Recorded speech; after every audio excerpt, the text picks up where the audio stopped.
Detik-detik proklamasi hari Jumat di bulan Ramadan. Pukul 5 pagi, Fajar 17 Agustus 1945 memancar di ufuk timur. Embun pagi masih menggelantung di tepian daun. Para pemimpin bangsa dan para tokoh pemuda keluar dari rumah Laksamana Maeda dengan diliputi kebanggaan setelah merumuskan teks proklamasi.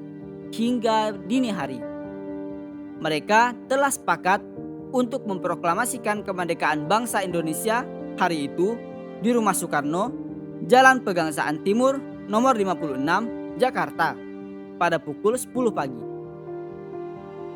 Bung Hatta sempat berpesan kepada para pemuda yang bekerja pada pers dan perkantoran berita untuk memperbanyak naskah proklamasi dan menyebarkannya ke seluruh dunia.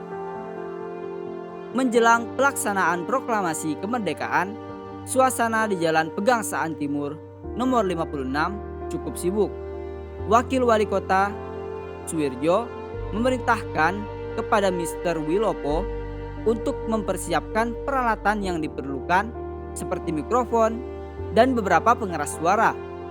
Sedangkan Sudiro memerintahkan kepada S. Suhut untuk mempersiapkan satu tiang bendera. Karena situasi yang tegang, Suhut tidak ingat bahwa di depan rumah Soekarno itu masih ada 2 tiang bendera dari besi yang tidak digunakan. Malahan ia pergi mencari sebatang bambu yang berada di belakang rumah. Bambu itu dibersihkan dan diberi tali, lalu ditanam beberapa langkah saja dari teras rumah.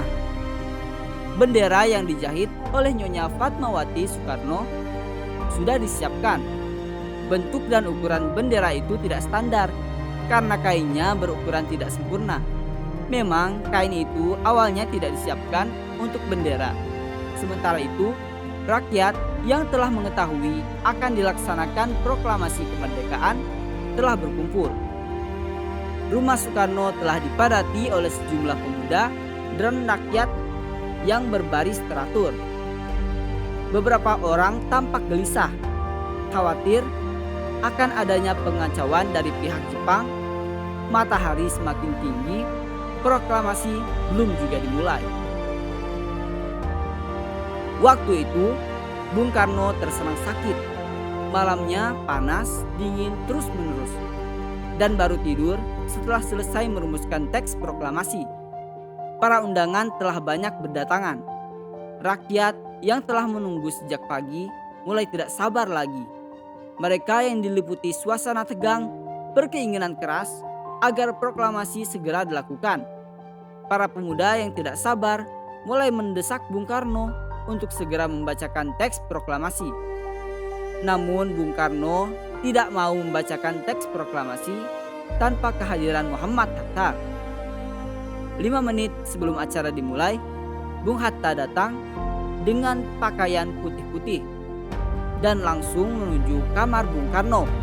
Sambil menyambut kedatangan Muhammad Hatta, Bung Karno bangkit dari tempat tidurnya, lalu berpakaian.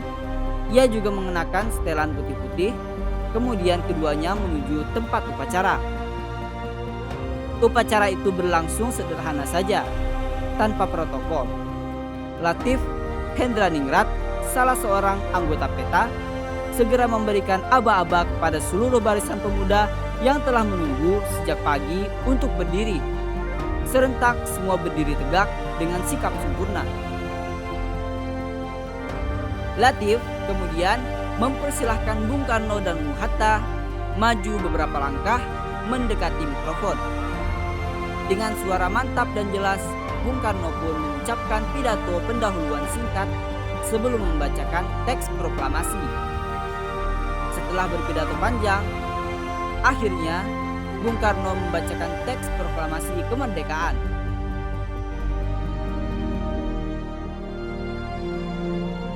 Proklamasi.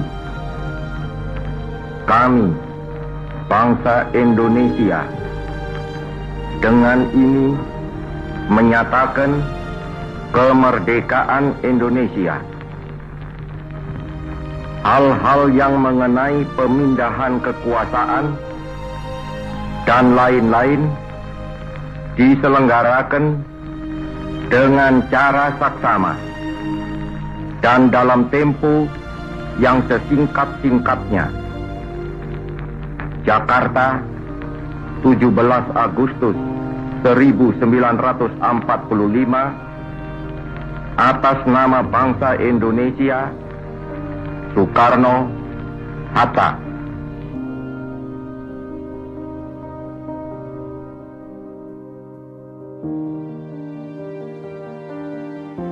Demikianlah saudara-saudara, kita sekarang telah merdeka.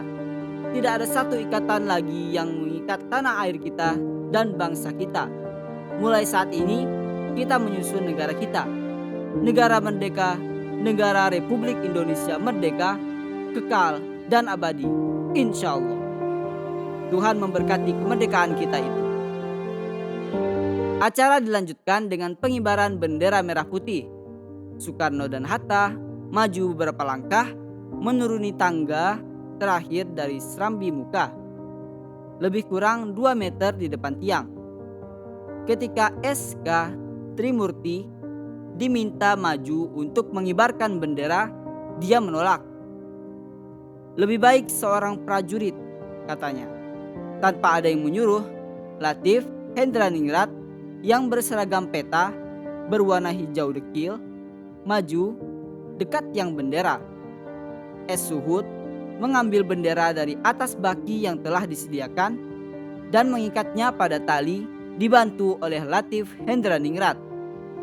Bendera dinaikkan perlahan-lahan tanpa ada yang memimpin. Para hadirin dengan spontan menyanyikan lagu Indonesia Raya.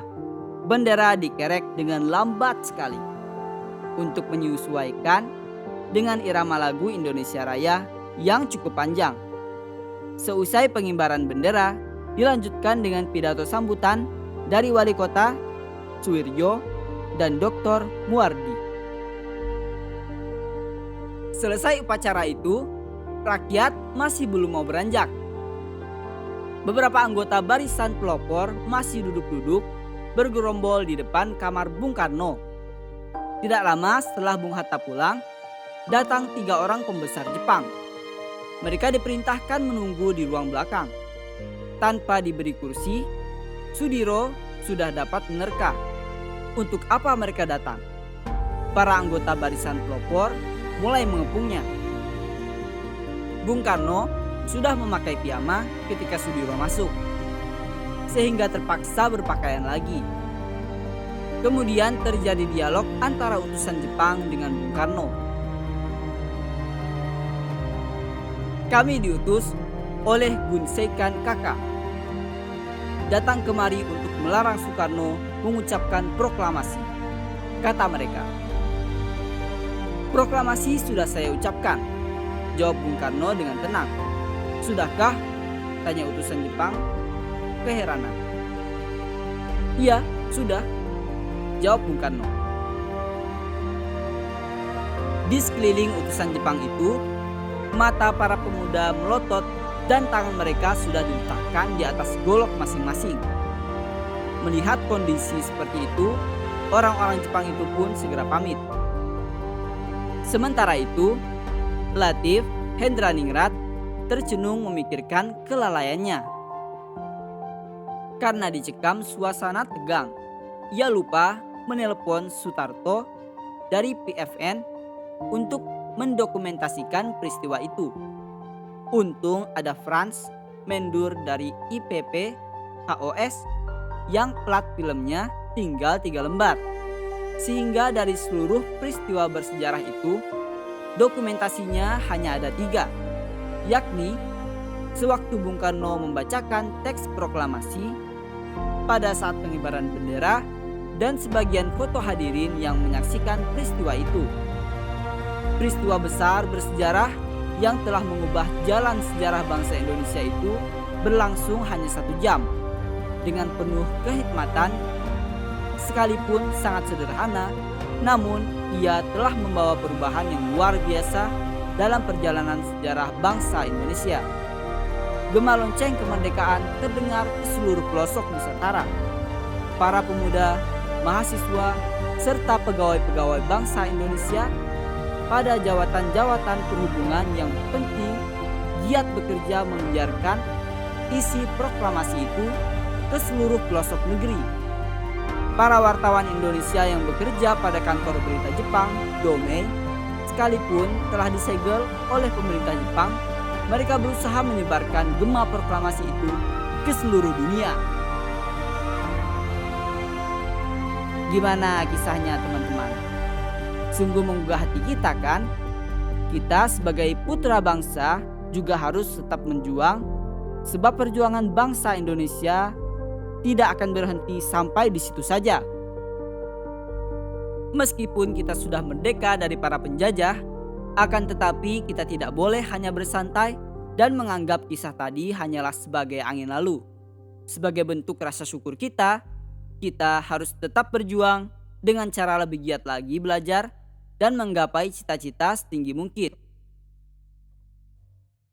Agar dapat menjadikan bangsa kita ini lebih maju dan makmur ke depannya. Kita sampai di sini aja dulu ya guys. Jangan lupa tonton terus Drawing Story hanya di Dalwa TV. Dirgahayu Indonesia. Bye bye. Wassalamualaikum warahmatullahi wabarakatuh.